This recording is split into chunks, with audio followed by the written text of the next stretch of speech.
The Force connects all living things in the galaxy, binding star systems and civilizations in an invisible web of energy that flows through every breath, every thought, every moment.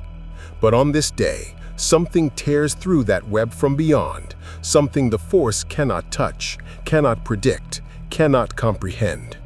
A streak of silver fire screams across the atmosphere of Christophsis, trailing smoke and dimensional energy that makes reality itself shudder.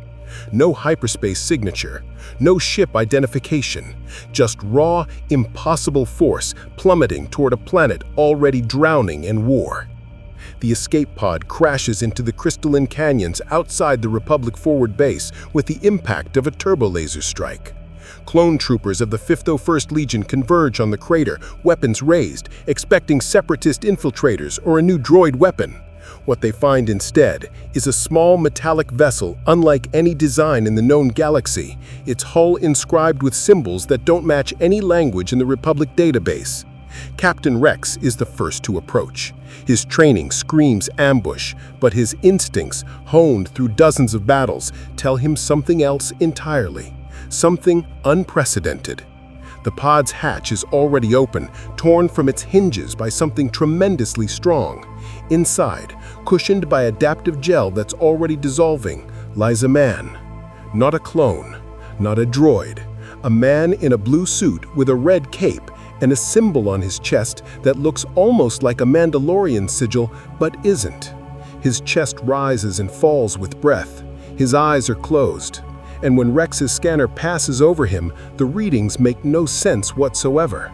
Biosigns that suggest he should weigh 3 times what he does, cellular density that shouldn't be possible, and something else, an energy signature that the scanner can't classify because it doesn't match anything in the Republic's databanks. "General Skywalker," Rex comms immediately, "you're gonna want to see this." Anakin Skywalker arrives within minutes, Ahsoka Tano close behind. The young Jedi Knight stretches out with the Force as he approaches the crater, and his eyes widen. "I don't sense anything," he says, and there's wonder in his voice. "Rex, there's a man right in front of us, and I can't feel him in the Force at all. It's like he's not there."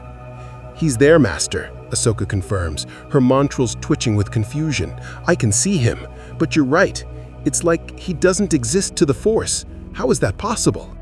The man's eyes open.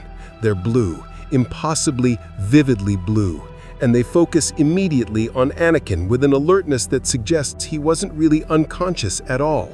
He sits up smoothly, taking in his surroundings with quick, analytical glances. Crystal formations, military equipment, armed soldiers, a young man with a mechanical hand and a lightsaber on his belt, and beyond, the unmistakable sound of distant artillery. "Where am I?" His voice is deep, steady, and speaks basic with an accent none of them recognize. "Christophsis," Anakin says carefully, hand not quite resting on his lightsaber. "Outer Rim world, currently under siege by separatist forces. I'm General Anakin Skywalker of the Grand Army of the Republic. Who are you, and where did you come from?" The man stands, and keeps standing. He's tall, easily matching the height of the tallest clone troopers, with a build that suggests tremendous physical power. The red cape falls across his shoulders with strange weight, and in the twin sun's light, the blue of his suit seems to shimmer with energy. "My name is Kal-El," he says, and there's something ancient and sad in those words, though I've also been called Clark Kent. As for where I came from, he looks up at the sky, at stars he doesn't recognize. "I don't think it's a place you'd find on any of your maps." Rex's comlink crackles. "Captain, we've got separatist forces advancing on the southern perimeter. They're pushing hard. Looks like they're trying to cut us off from the main Republic line." Anakin's attention shifts immediately to tactical concerns, but he doesn't take his eyes off the stranger. "How did you get here? What kind of ship was that pod?" "Not a ship," Kal-El says quietly. "An escape pod. My planet, Krypton, was dying.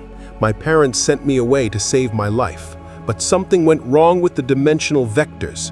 I was supposed to arrive somewhere called Earth, but instead," he gestures at the crystalline landscape, "here." "Dimensional vectors?" Ahsoka echoes. "You mean you're from another dimension? That's not possible. Hyperspace doesn't work that way. I don't know what hyperspace is, Kal-El admits, but yes, if I understand correctly, I'm not supposed to be in your universe at all. The artillery sounds closer now. A clone trooper shouts a warning, and Anakin sees the telltale glint of sunlight on droid hulls advancing through the crystal canyons. Battle droids, hundreds of them, with spider droids and AATs providing support. The southern perimeter is already falling back, outnumbered and outgunned. We'll figure out your situation later, Anakin decides. Right now, we need to evacuate this position before we're overrun. Can you fight? Kal-El's expression hardens. I can help people, if that's what you're asking. Who are the Separatists and why are they attacking? Long story, Anakin says, already moving toward the command post. Short version, Galactic Civil War, they're the enemy, and they use droid armies to... The rest of his sentence is cut off by an explosion that rocks the canyon floor. A Separatist artillery shell has found its mark, collapsing one of the crystal formations directly onto a squad of clone troopers. Men scream, dust and crystalline shards fill the air, and before anyone can react, Kal-El is gone. Not running, gone. Moving faster than human eyes can track. Anakin feels the disturbance in the Force. Not Kal-El himself, but the shockwave of his passage, the air displaced by velocity that shouldn't be possible. And then through the dust, he sees it. Kal-El standing in the impact zone, cape billowing, holding a massive crystalline slab above his head with both hands. Beneath him, 6 clone troopers stare up in shock. The crystal formation that should have crushed them is suspended by a man who shouldn't be able to lift even a tenth of its mass. Kal-El hurls the crystal aside, not just pushing it, but throwing it with enough force that it sails clear across the canyon and embeds itself in the far wall. He helps the first clone trooper to his feet with impossible gentleness, and his voice carries clearly despite the chaos. "Are you all right?" The clone trooper, designation CT-4382, called Boost by his brothers, can only nod mutely.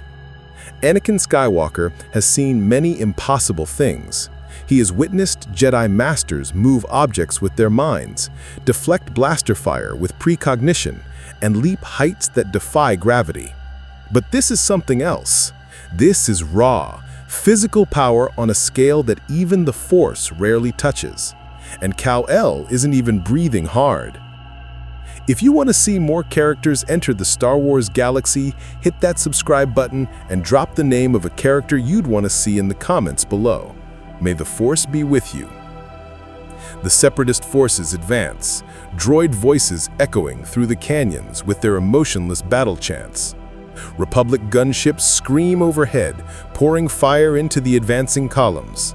And in the middle of it all, a man from another universe entirely takes his first steps into a war he doesn't understand, powered by a yellow sun he's never seen before, carrying the hope of a dead world into a galaxy that desperately needs heroes, even if it doesn't know it yet. The Clone Wars have just become infinitely more complicated.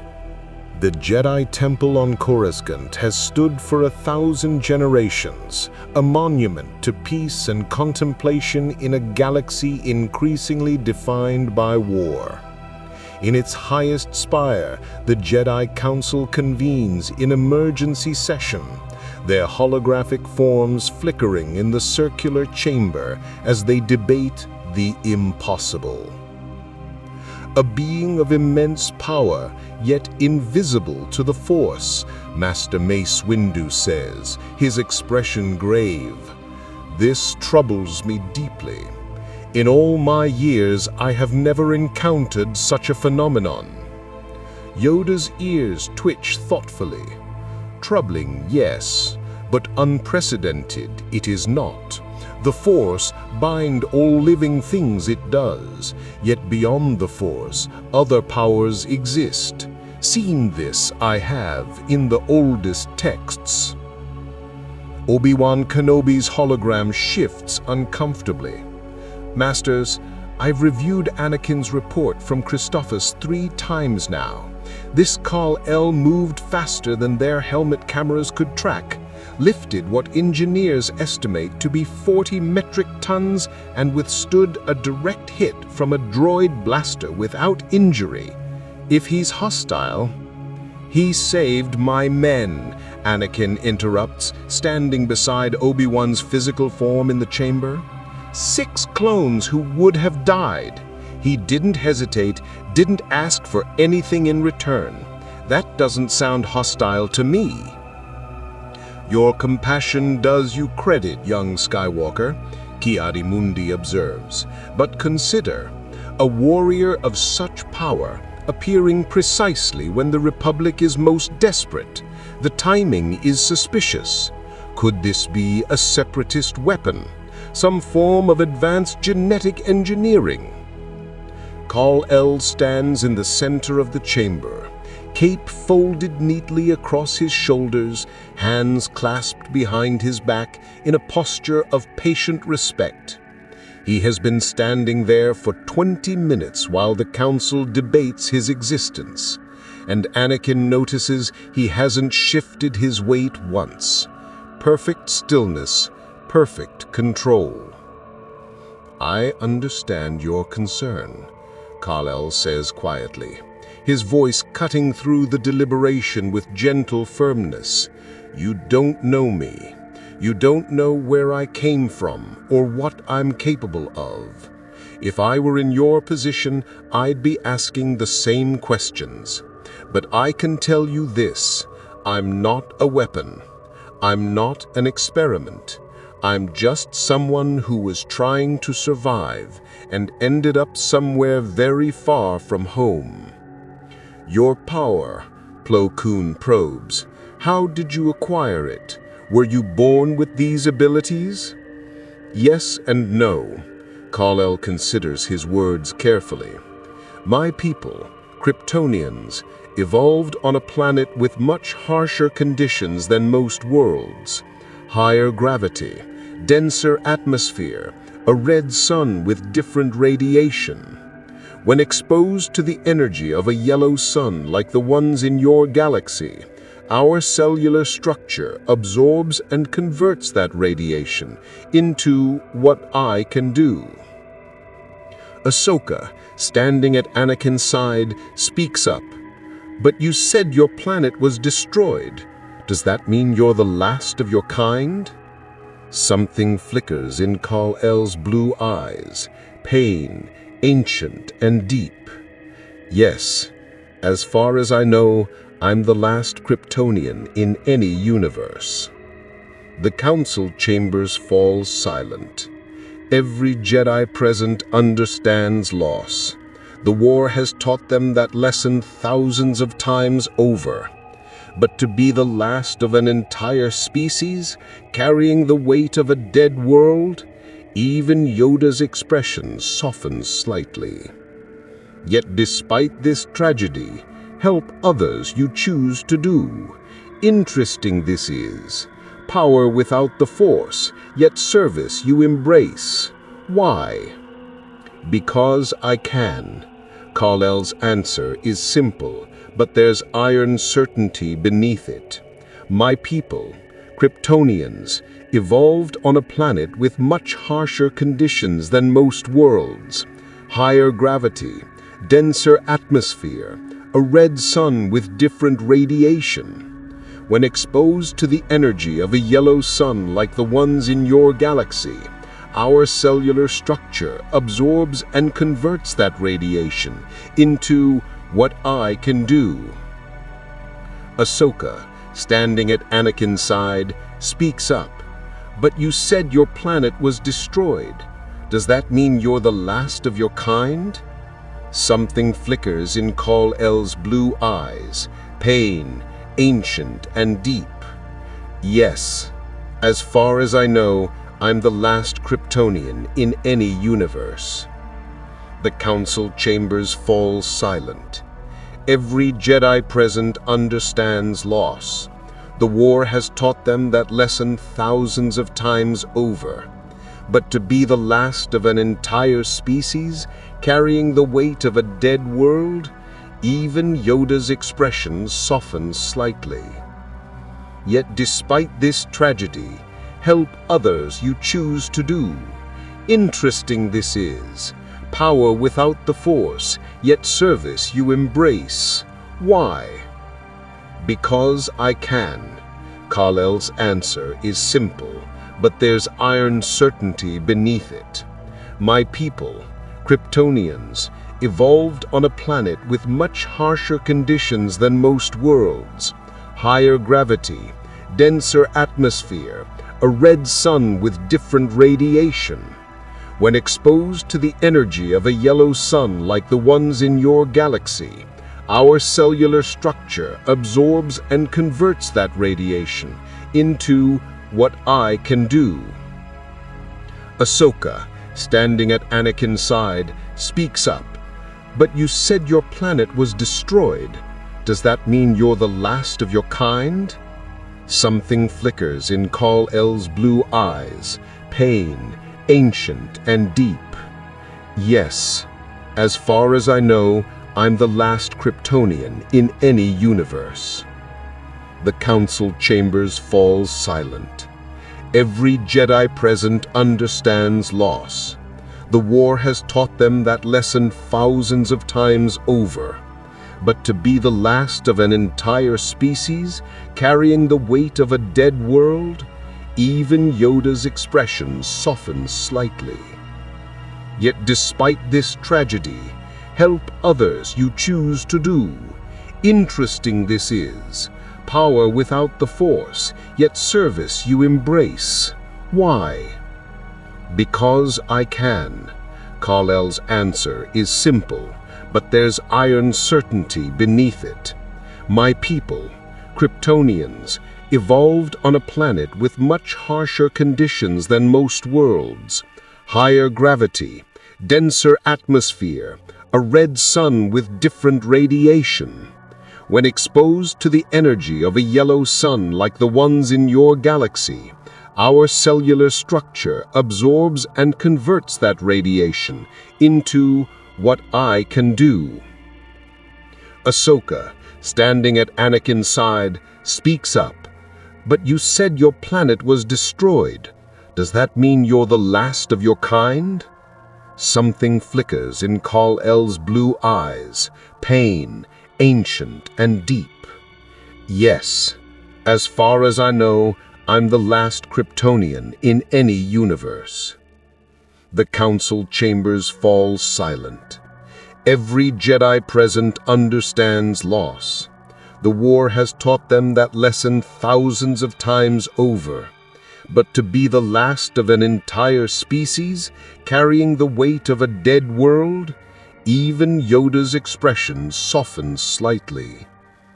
Yet despite this tragedy, help others you choose to do. Interesting this is. Power without the Force, yet service you embrace. Why?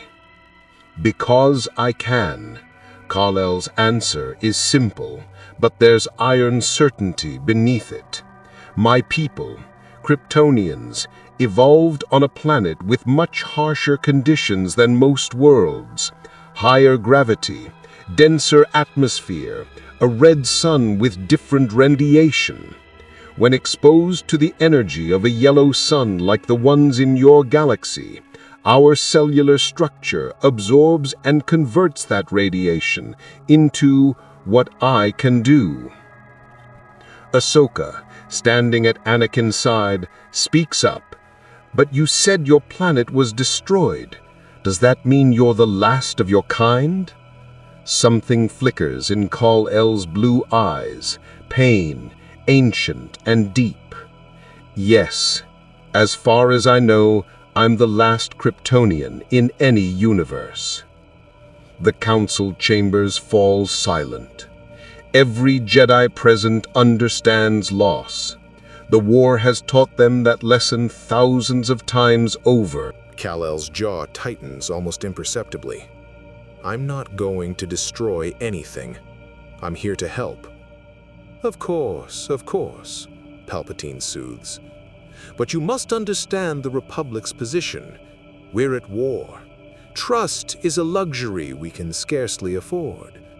Perhaps a demonstration of your abilities under controlled conditions to ease the Senate's concerns? You want me to perform? There's an edge in Kal-El's voice now, a hint of the power he's keeping carefully contained. Anakin steps forward. Chancellor, with respect, Kal-El has already proven himself. He saved Republic soldiers under fire. That should be demonstration enough. Palpatine's smile doesn't waver, but his eyes shift to Anakin with paternal disappointment.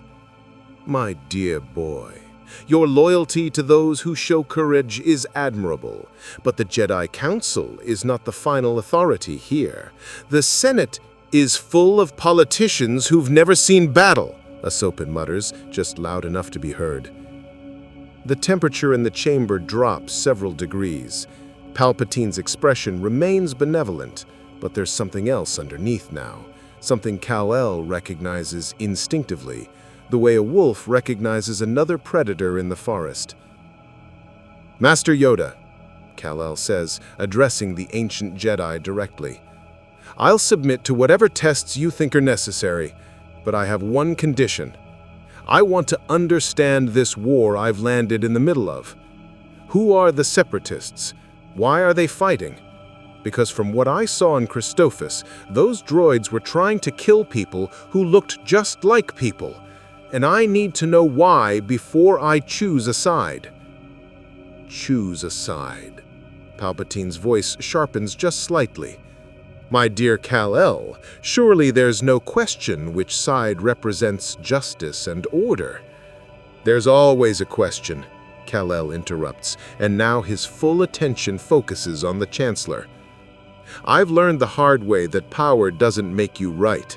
It just makes you powerful. If I'm going to fight in someone's war, I need to know it's the right war to fight. Silence descends again, but it's different now. Charged.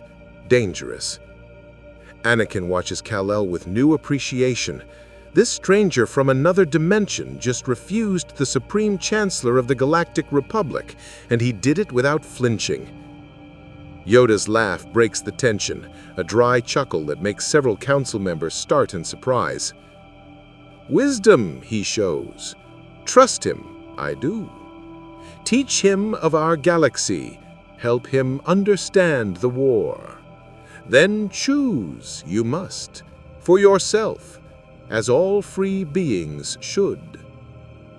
As the council session ends and Kal-El follows Anakin from the chamber, neither of them notices Palpatine watching from a shadowed corridor, his expression thoughtful and calculating. This Kryptonian represents a variable the Sith Lord hadn't anticipated, one that could threaten decades of careful planning. Something will have to be done about that. The Venator-class Star Destroyer Resolute cuts through the darkness above Ryloth, its hull scarred from a dozen battles, but still magnificent in the way Republic warships always are, functional, powerful, and utterly committed to the fight. In the hangar bay, clone troopers prepare gunships for the assault, while Jedi generals review tactical holograms and debate strategy. And in the observation deck, Superman, as some of the clones have started calling him despite his protests, stares out at the planet below with growing unease. Beautiful, isn't it? Anakin joins him at the viewport, hands clasped behind his back. Ryloth, home of the Twi'lek people, rich in resources, strategically positioned along hyperspace routes, which is why the Separatists want it and why we're here to take it back. Kal-El doesn't answer immediately. He's been in this galaxy for 6 standard days now, and every day has taught him something new about how complicated helping can be. Anakin, I need you to be honest with me. What happens to the Separatists when this war ends, when the Republic wins? The question catches Anakin off guard. They'll be held accountable for their crimes, tried most likely, the leaders anyway. The systems that joined them will be reintegrated into the Republic. And if they don't want to be reintegrated? Anakin's jaw tightens. Then they'll be forced, Look, I know it's not perfect, but the Separatists started this war. They're using droid armies to terrorize peaceful systems. They tried to assassinate Senator Amidala, a woman dedicated to finding diplomatic solutions. Count Dooku is a Sith ward, Kal-El. He's not some freedom fighter, he's pure evil. I've been reading the Republic archives, the Senate's corruption index. The systems that joined the Separatists, a lot of them left because the Republic was taxing them into poverty, or because core world corporations were exploiting their resources. The Trade Federation, the banking clan, they're horrible, yes, but they didn't create the conditions that made planets desperate enough to join them. So what are you saying? There's an edge in Anakin's voice now. That we should just let them break away? Let the galaxy fragment into 1,000 warring states? I'm saying that I've seen wars justified by both sides before. I'm saying that when I look down at Ryloth, I don't see good guys and bad guys. I see people caught in the middle of something bigger than themselves, and I want to make sure that when I help, I'm actually helping. The hangar bay alarm sounds. Time for deployment. Anakin turns toward the door, then pauses. The clones down there, they're good men. They don't have a choice about fighting. They were literally bred for it. But they deserve someone watching their backs. If you can't decide whether the Republic is perfect, at least help me keep them alive. It's a low blow and Anakin knows it, but it works. Kal-El follows him to the hangar, where Ahsoka is already briefing the 51st on their approach vector. The plan is straightforward. Punch through the Separatist blockade, establish a landing zone, and secure the plasma bridge that leads to Lesu, Ryloth's capital city. Captain Rex approaches Kal-El with something approaching awe still visible in his body language despite 6 days of proximity. "Sir, we've prepared a gunship for you, but..." He hesitates. "General Skywalker mentioned you can fly on your own." "I can." Kal-El has been practicing, pushing his solar-powered abilities to their limits in the training rooms. The twin suns of most Star Wars systems aren't identical to Earth's yellow sun, but they're close enough. His strength is maybe 85% now, improving daily. But I'll need a comm unit. If I'm going in with you, I need to be able to coordinate. Rex hands him a modified helmet comm that clips to his ear. "Just don't fly faster than our sensors can track you, sir. Last thing we need is friendly fire taking down our best asset." The assault begins with the precise choreography of Republic military doctrine. Gunships scream through Ryloth's atmosphere in tight formation, while V-19 Torrents engage Separatist vulture droids in swirling dogfights.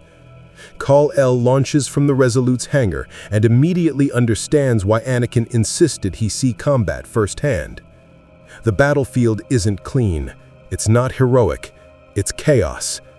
A Separatist frigate fires on the lead gunship, its lasers tearing through shields and hull plating with brutal efficiency. The gunship spirals out of control, carrying 12 clone troopers to certain death. Kal-El moves without thinking, accelerating to speeds that make his cape crack like thunder. He catches the falling gunship with both hands, muscles straining as momentum tries to tear it from his grasp. The metal groans, structure compromising, but he holds on, redirects, sets it down hard on Ryloth's surface, crushing desert scrub, but keeping the troopers alive. "What the hell? Did you just catch a Republic gunship?" A clone's voice crackles over the comm, equal parts disbelief and elation. "Focus on the mission," Anakin orders, but there's relief in his voice too. "Superman, we've got AATs advancing on the western approach. Can you..." Kal-El is already moving. The armored assault tanks are formidable weapons, heavily shielded and armed with cannons that can level buildings. Against conventional forces, they're devastating. Against a Kryptonian moving at Mach 3, they're targets. He impacts the first tank from above, punching through its dorsal armor and ripping out the central power core before the battle droids inside can even register the threat. The second tank he lifts bodily and hurls into the third, creating a chain explosion that clears the western approach in seconds. "Unbelievable," Ahsoka breathes over the comm. "Master, he just took out 3 AATs in under 10 seconds." But Kal-El isn't celebrating. Through his enhanced hearing, he picks up something the others can't. Screaming. Civilians screaming. He turns, focuses, and his X-ray vision penetrates the plasma bridge structure ahead. Twi'lek families huddled in underground shelters as battle droids sweep the area above them. And something worse, thermal detonators being planted throughout the structure. The Separatists aren't just defending the bridge. They're planning to bring it down, civilians and all. "Anakin, they've rigged the bridge to explode," Kal-El transmits urgently. "There are at least 200 Twi'leks in shelters directly underneath it. If those charges blow, then we need to disarm them before—" Static interrupts Anakin's reply, jamming. The Separatists have cut communications. Kal-El makes his choice. He abandons the western approach and flies toward the bridge at maximum speed, cape streaming behind him like a banner.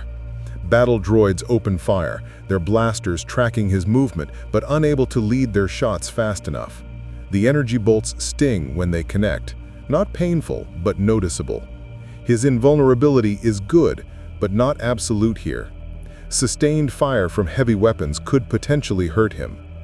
He lands on the bridge's main span and starts locating detonators with X-ray vision, moving in a blur as he disarms each one with careful precision. 20 detonators, 30. The Separatists were thorough. And then he hears it, the whine of charging weapons behind him. Droidekas, 6 of them, shields already raised, weapons already firing. The concentrated blaster fire drives Kal-El back a step, then 2. The energy shields absorb most of the impact, but these aren't standard droid weapons. They're firing faster, hitting harder. Something's been upgraded, modified specifically for heavy targets. The realization comes with cold clarity. Someone knew he'd be here. "Target acquired," one droideka announces in its mechanical monotone. "Kryptonian entity engaged, commencing extermination protocol." Kal-El's eyes narrow. His heat vision lances out, twin beams of concentrated solar energy that punch through droideka shields like paper. The first 3 droids explode before they can adjust. The others recalibrate, spreading out, trying to flank him. They're learning, adapting. He doesn't give them the chance. Moving faster than their sensors can process, he dismantles them with his bare hands, tearing through reinforced armor and circuitry. But the damage is done. 2 detonators he hadn't disarmed yet begin their countdown, triggered by proximity sensors. 15 seconds. Kal-El grabs both detonators, holds them against his chest, and launches skyward. The explosion engulfs him at 200 meters altitude, a flower of fire and force that lights up the Ryloth sky. For a moment, the entire battlefield pauses. Clone troopers stare upward. Battle droids cease firing. Even Anakin, cutting through super battle droids with his lightsaber, stops mid-swing. Then, through the smoke and debris, a red cape emerges. Singed, torn slightly, but still flying. Kal-El descends to the bridge's main span. "Bridge is secure," he reports calmly, "but they knew I was coming. Those droidekas were upgraded, modified specifically to fight me." "Count Dooku," Anakin says, joining him on the bridge as Republic forces secure the perimeter. "He's been studying you since Christophsis. The Separatists have access to the Republic's battle recordings. They're adapting." "Then we have a bigger problem," Kal-El says grimly, "because if they can upgrade their weapons to hurt me, they can upgrade them to hurt your men even worse. Every advantage I give you, I give them too." He looks at the shelters below, where Twi'lek families are emerging cautiously into daylight. "I saved these people today. But how many might die tomorrow because the Separatists now know what kind of weapons they need to build?" It's a question neither Anakin or Ahsoka can answer. And as Republic gunships land to evacuate civilians, Kal-El realizes something troubling. In this galaxy, even victory comes with a price he's not sure he can pay. The Separatist flagship, Invisible Hand, orbits Sereno in cold silence, its hull bristling with weapons and dark intent. In the meditation chamber reserved for the ship's master, Count Dooku stands before a holographic projection of Supreme Chancellor Palpatine. though both men know that title is merely one of many the Sith Lord wears. The Kryptonian is more formidable than anticipated, Dooku admits, his cultured voice tinged with frustration. Our upgraded Jordaikas damaged him, but not significantly. Standard weapons are ineffective. If he continues to assist the Republic, then you will give him a reason to reconsider his allegiance, Palpatine interrupts smoothly. My dear apprentice, you think too much like a Jedi still. You see this Superman as an obstacle to be destroyed. I see him as a tool to be turned, or failing that, to be discredited. Dooku's eyes narrow. What do you propose? The Kryptonian has a weakness. Palpatine's hologram leans forward conspiratorially. Not physical, moral. He clings to absolutes in a galaxy built on compromise. He questions the Republic's righteousness, even as he fights for it. Push him. Show him the cost of his heroism. Make him choose between saving lives and winning battles. And when he inevitably chooses wrong, the Sith Lord's smile is cold. The Jedi will do the rest. 3 days later, Kal-El stands on Kamino's landing platform as rain hammers down in sheets, watching clone cadets drill with military precision. The cloning facilities stretch endlessly beneath the storm-racked waves, vast and terrible in their singular purpose, creating soldiers, creating men designed from birth to fight and die for a republic most will never truly see. Disturbing, isn't it?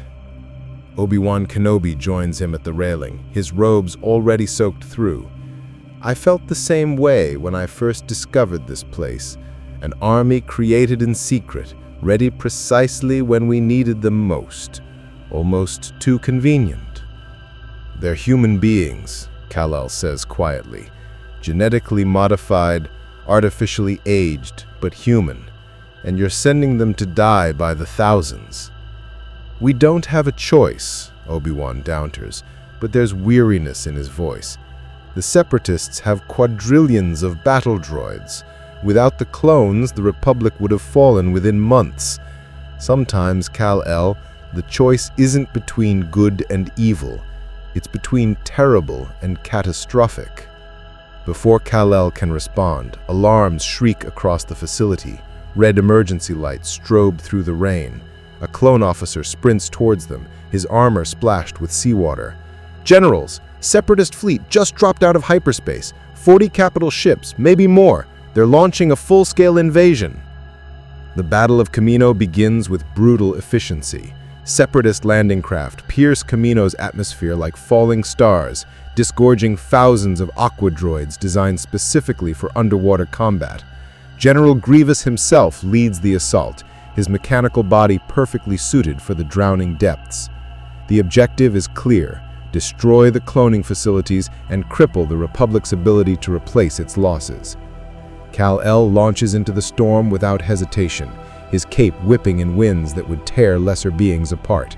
He intercepts the first wave of landing craft, heat vision cutting through their hulls, hands tearing open troop compartments and pulling battle droids out into the rain where they short-circuit and die.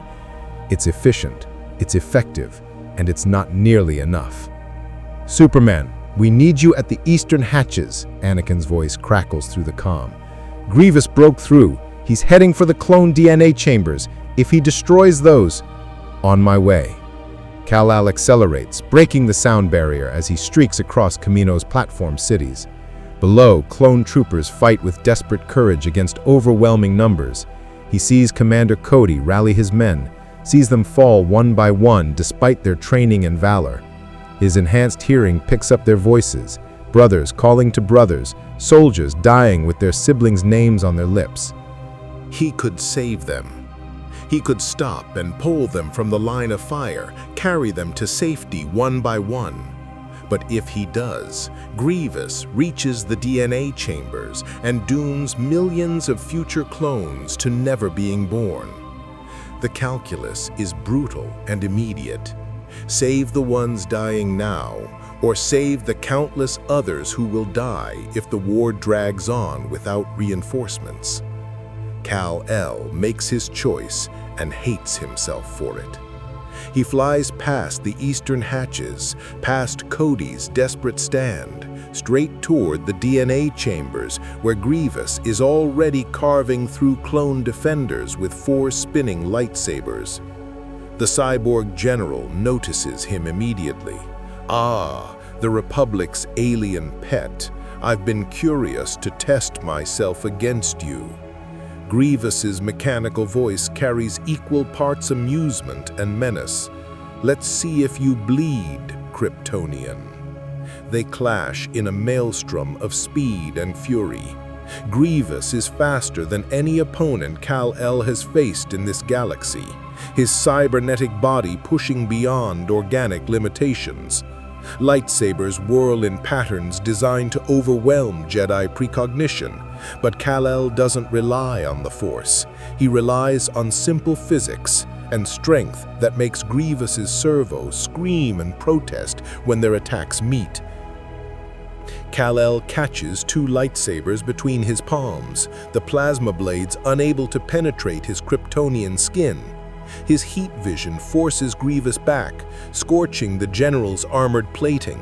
But Grievous adapts instantly, using the chamber's support pillars as cover, his tactical programming calculating angles and vulnerabilities with machine precision. "You're strong," Grievous hisses, "but strength without strategy is worthless. While you waste time with me, my droids are slaughtering your precious clones. Every second you spend here, more die out there. Can you hear them screaming? I can." The words are calculated cruelty, but they hit their mark. Through the facility's walls, Kal-El's super hearing picks up exactly what Grievous describes. Cody's men are being overrun. The eastern hatches are collapsing. Clones, men with names and dreams and brotherhood, are drowning in the lower levels as aquadroids breach the sealed chambers. "Choose, alien," Grievous taunts, circling like a predator. "Save the DNA and secure the Republic's future, or save the dying and watch the war extend for years. This is the reality of your heroism. There are always more who need saving than you can possibly reach." Kal-El's jaw clenches. His eyes blaze with barely contained fury. There's always another choice. He moves faster than he's moved since arriving in this galaxy, accepting the risk of exposing his full speed. In less than 2 seconds, he's torn through every support pillar in the DNA chamber, bringing the entire section down on Grievous in a controlled collapse that buries the general under tons of Kaminoan architecture. Then he's gone, streaking toward the eastern hatches at velocities that create sonic booms in his wake. He hits the collapsing section like a living missile, his body becoming a battering ram that drives through aquadroids and debris. His freeze breath stabilizes the flooding chambers, turning seawater to ice and buying precious seconds. His heat vision cuts through the wreckage, opening escape routes, and his strength, all of it, holding nothing back, lifts entire sections of collapsed platforms so clones can crawl free. Cody stares at him with something beyond gratitude, something closer to religious awe. Time for another choice and defend more lives. "Sir, you're everywhere at once." "Not everywhere," Kal-El gasps, and for the first time since arriving in this galaxy, he sounds tired. Never everywhere. The battle ends with Republic victory, but the cost is staggering. 200 clone troopers dead, 50 more critically wounded. The DNA chambers are damaged but intact. Grievous escaped in the chaos, as he always does. and Kal-El stands in the rain, covered in ash and clone blood, wondering if he made the right choices or just chose which tragedies to allow. Obi-Wan finds him hours later, still standing on that rain-soaked platform. "You saved Kamino," the Jedi Master says gently. "Without you, we'd have lost everything." "I could have saved more," Kal-El replies hollowly. "If I'd been faster, if I'd been smarter, if you'd been in two places at once, yes. But you're not a god, Kal-El, despite what some of the clones are starting to call you. You're just a man doing his best in an impossible situation, like the rest of us. That's what worries me." Kal-El turns to face Obi-Wan, and the Jedi sees something broken in those blue eyes. "Where I come from, being Superman meant something. It meant hope. It meant people could look up and know someone was watching over them. But here I'm just another weapon in a war that grinds up everyone it touches. I'm starting to think your Chancellor was right. Maybe I should have stayed out of this." "Perhaps," Obi-Wan acknowledges. "But you didn't. You're here and you're helping. And that matters, even if it doesn't feel like enough." He pauses, choosing his next words carefully. "The Force teaches us that we cannot control everything. We can only control our own actions. You acted with honor today. The men you saved will remember that. Their brothers will remember that. And someday when this war finally ends, the galaxy will remember that there was once a man who tried to save everyone, even when it was impossible." In the depths of space, aboard the Invisible Hand, Count Dooku watches the battle recordings with calculating interest. The plan worked perfectly. Push the Kryptonian to his limits, force him to make terrible choices, document his failures alongside his successes, and then begin Phase 2, Dooku orders. Release the recordings to the HoloNet. Let the galaxy see their hero choosing who lives and who dies. Let them see him fail to save everyone, and let the whispers begin. If this Superman can't protect them all, what gives him the right to choose? The seeds of doubt are planted, and in a galaxy at war, doubt spreads faster than any virus. The skies above Coruscant burn with the fury of 1,000 dying stars.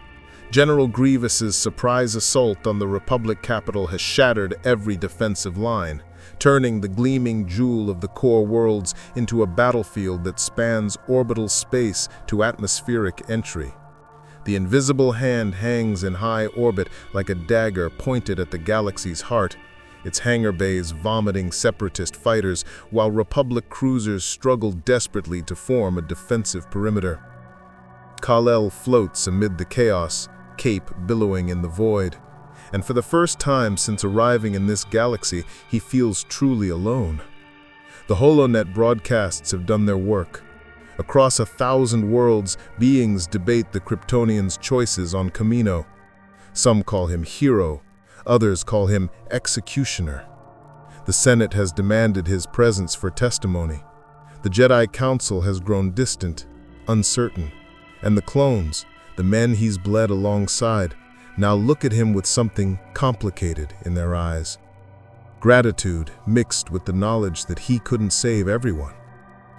"Superman, we need you at Grid 77 Alpha." General Grievous's voice cuts through his thoughts, strained and urgent. Grievous broke through the prosecutor's shields. They're venting atmosphere, and there are 300 crew still aboard. Kal-El doesn't answer. He simply moves, accelerating through the vacuum toward the dying Star Destroyer. Explosions blossom across its hull as separatist vulture droids strafe the exposed sections. He tears through them like paper, his heat vision reducing the droids to molten slag.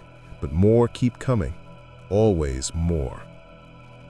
He reaches the prosecutor and begins sealing hull breaches with his heat vision, welding metal with controlled solar energy while using his freeze breath to stabilize decompressing sections. Inside, clone crew members and Republic officers scramble toward escape pods, their faces pale with terror behind emergency rebreathers. Kal-El phases through the hull, pushing his invulnerability to breach the barrier between space and ship, and begins pulling survivors out by the dozen, ferrying them to nearby rescue vessels in trips that blur into continuous motion. But even as he saves them, his enhanced hearing picks up something else, something worse. On the planet's surface, in Coruscant's lower levels, where the poor and forgotten live in darkness beneath the Senate towers, the battle is causing catastrophic collateral damage. Debris from destroyed ships rains down through the atmosphere. A Republic cruiser, its reactors critical, is falling in a death spiral directly toward the industrial sector. 2 million beings live in that sector. 2 million beings who will die if that cruiser impacts. Kal-El freezes mid-rescue, a clone officer still gripped in his hands.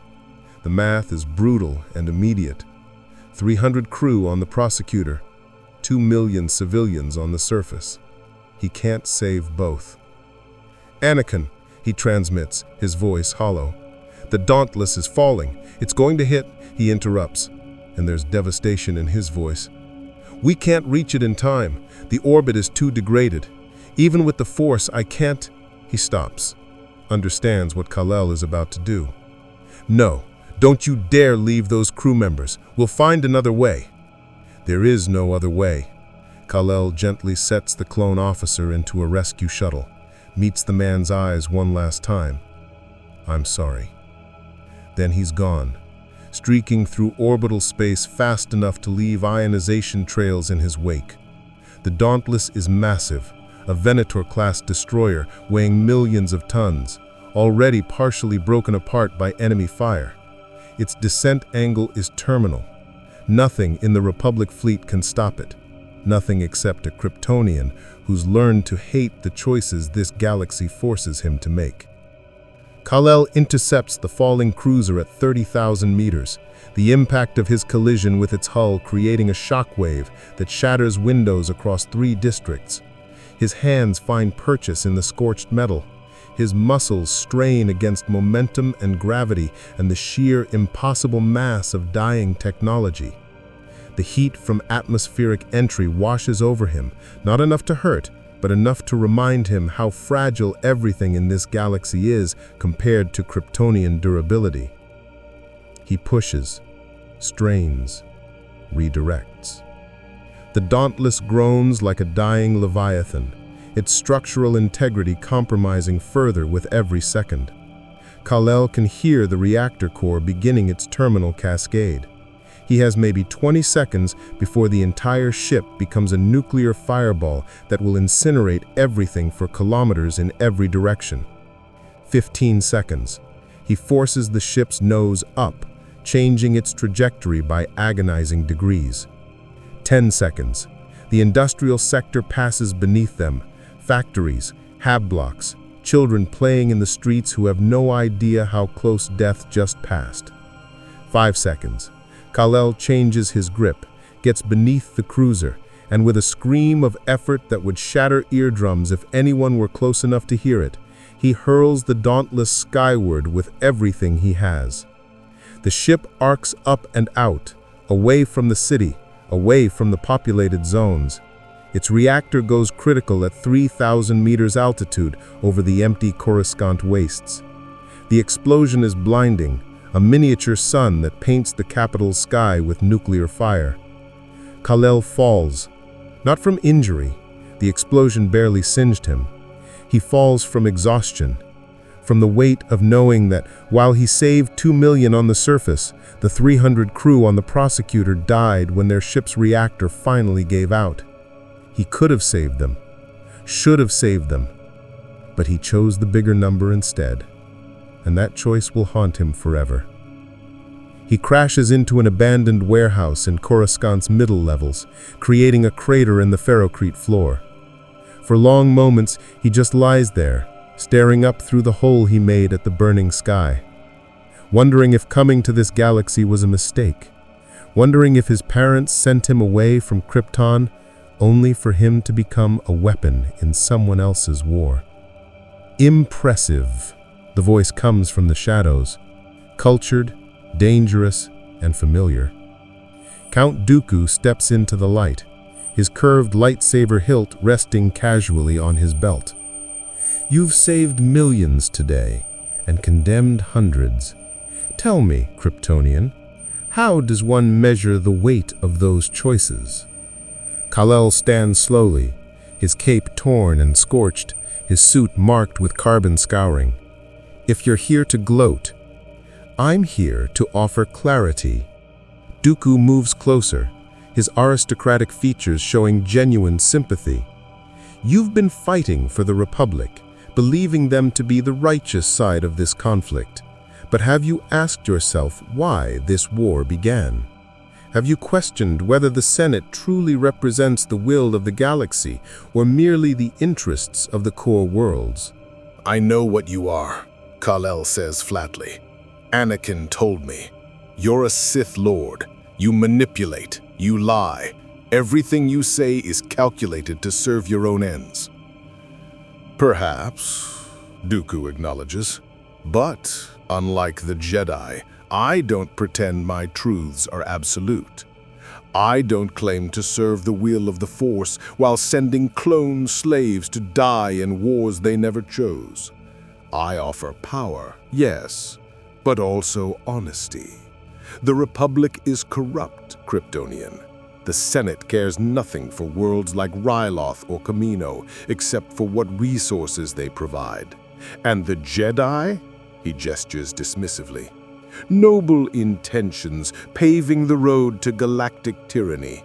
They've made you their weapon, Superman, their convenient solution to problems too messy for their precious principles. And you're different? Kal-El's eyes begin to glow red, a warning. You've killed thousands. Your droid armies have razed entire planets. Don't talk to me about honesty when you serve a war built on lies. I serve pragmatism.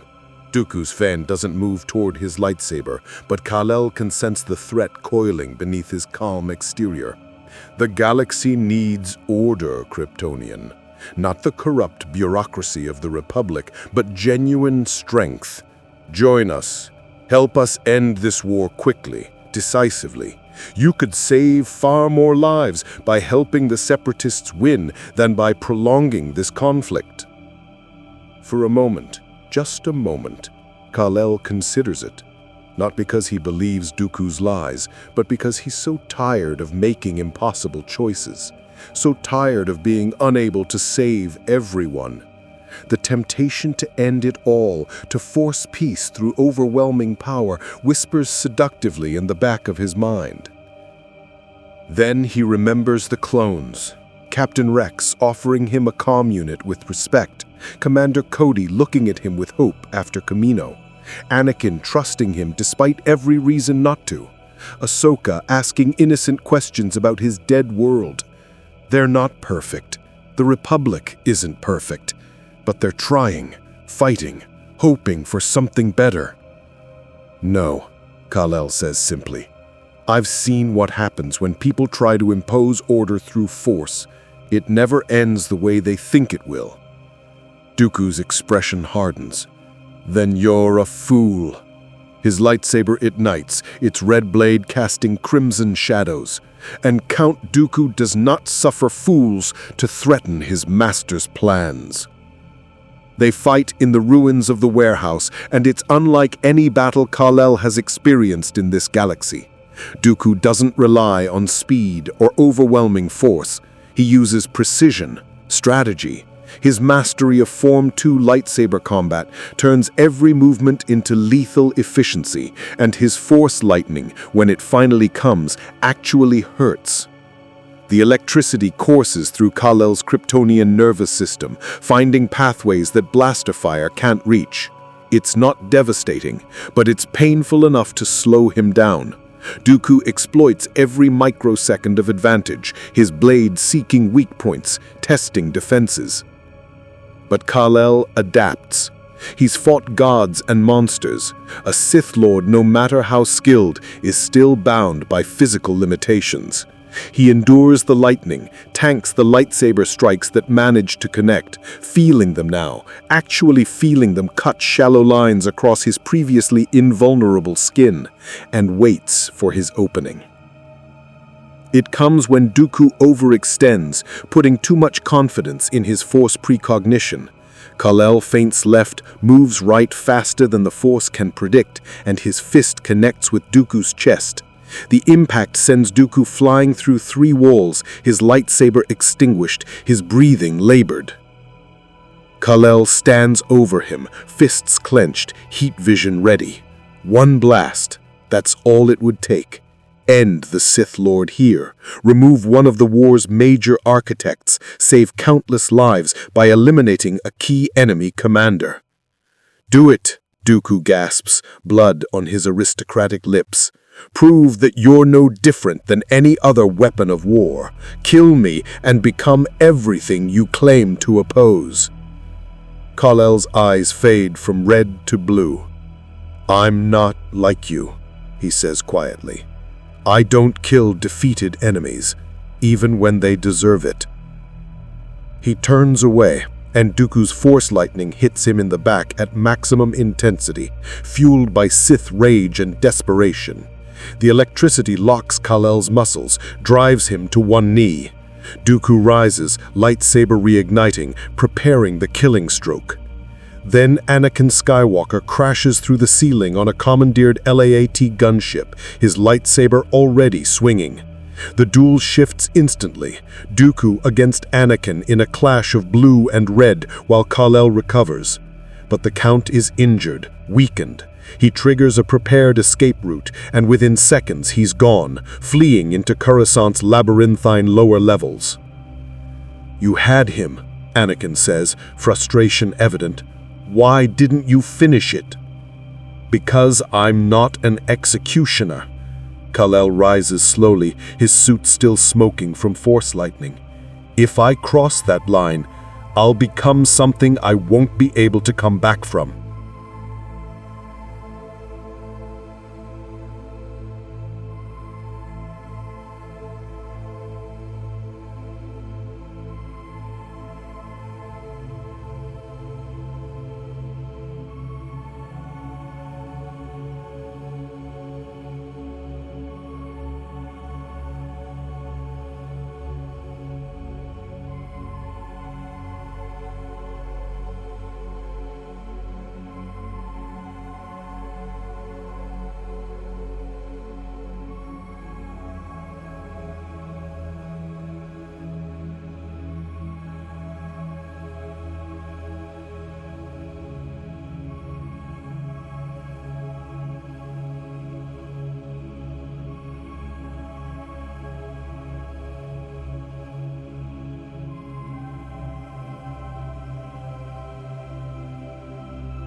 The Clone Wars would rage for another 6 months after the Battle of Coruscant, but the galaxy had already changed in ways no one could fully comprehend. Kal-El, Superman, as the HoloNet now universally called him, became a legend whispered in cantinas from the core to the outer rim. Some spoke of him as the Republic's greatest weapon. Others called him a dangerous variable in a conflict too complex for outsider intervention. But every clone trooper who fought beside him, every civilian he pulled from collapsing buildings, every pilot he caught as their starfighter exploded around them, they knew the truth. He was hope made flesh in a galaxy that had nearly forgotten what hope looked like.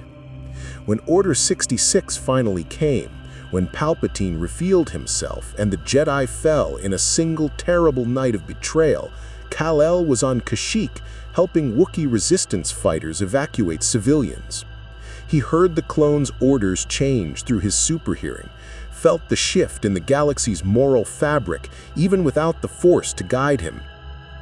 He saved Yoda that day, carrying the ancient Jedi Master away from clone troopers who, moments before, had been loyal brothers in arms. The grief in Yoda's eyes mirrored the devastation in Kal-El's heart. The Empire rose, as empires always do, on the ashes of what came before. Palpatine declared Superman an enemy of galactic peace, a foreign element whose interference had prolonged the war and cost countless lives. The newly christened Darth Vader led the hunt personally, obsessed with destroying the alien who had once fought beside Anakin Skywalker. But Kal-El had learned from his time in this galaxy. He'd learned that he couldn't save everyone, but he could save someone. He'd learned that the biggest battles weren't always won with strength, but with the courage to keep trying, even when victory seemed impossible. He'd learned that hope was fragile, precious, and worth protecting, even when the entire galaxy conspired to extinguish it. So he became something new, not the Republic's weapon, not the Jedi's ally, not even a hero in the traditional sense. He became a symbol, a red cape glimpsed in the shadows of Imperial occupation, a pair of strong hands pulling slaves from captivity, a flash of blue and gold that marked the difference between Imperial tyranny and the desperate resistance of beings who refused to surrender their freedom. The Rebel Alliance, when it formed, would found unexpected caches of supplies and intelligence. Imperial Star Destroyers would suffer mysterious system failures at critical moments. Stormtroopers would report impossible sightings of a man who could fly, who couldn't be killed, who appeared wherever hope was needed most and vanished before reinforcements arrived. Palpatine's empire controlled the galaxy, but Superman ensured that the Emperor never controlled every heart. And in a universe governed by the Force, where light and dark battled for supremacy across millennia, the presence of something utterly outside that binary struggle, something pure and selfless and incorruptible, became a catalyst for change that neither Jedi nor Sith had foreseen. Years later, when Luke Skywalker stood in the ruins of his aunt and uncle's farm, when he took his first steps towards becoming the Jedi who would redeem his father, he would find a message crystal hidden in R2-D2's memory banks. A message from a man in a blue suit with a red cape, recorded during the final days of the Republic. If you're seeing this, Kal-El's image would say, then the worst has happened. The Empire has won. The Jedi are gone. And you're probably wondering if there's any hope left.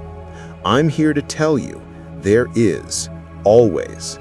No matter how dark the galaxy becomes, no matter how powerful the Empire seems, remember that tyranny only exists because good people choose to fight it.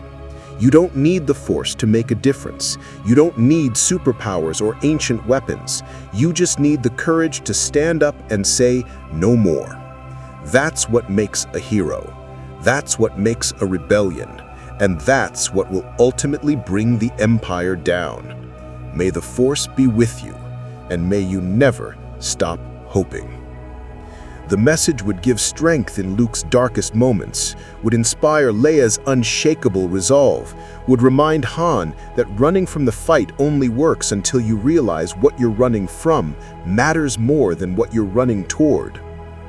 And somewhere, in the vast distances between stars, Kal-El continued his lonely vigil, still searching for a way home, still fighting for a galaxy that wasn't his own, still proving that heroism transcends universes, that compassion knows no dimensional boundaries, and that sometimes the greatest power isn't the ability to destroy, but the courage to endure. The last son of Krypton had found a new world to protect, and though he walked forever in the shadow of a war he could never fully end, he carried with him the certainty that every life saved, every moment of hope preserved, every act of defiance against darkness, all of it mattered. In a galaxy far, far away, where the Force binds all things, there flew a man who proved that some lights shine bright enough to be seen even from other universes. And that light, once kindled, can never truly be extinguished.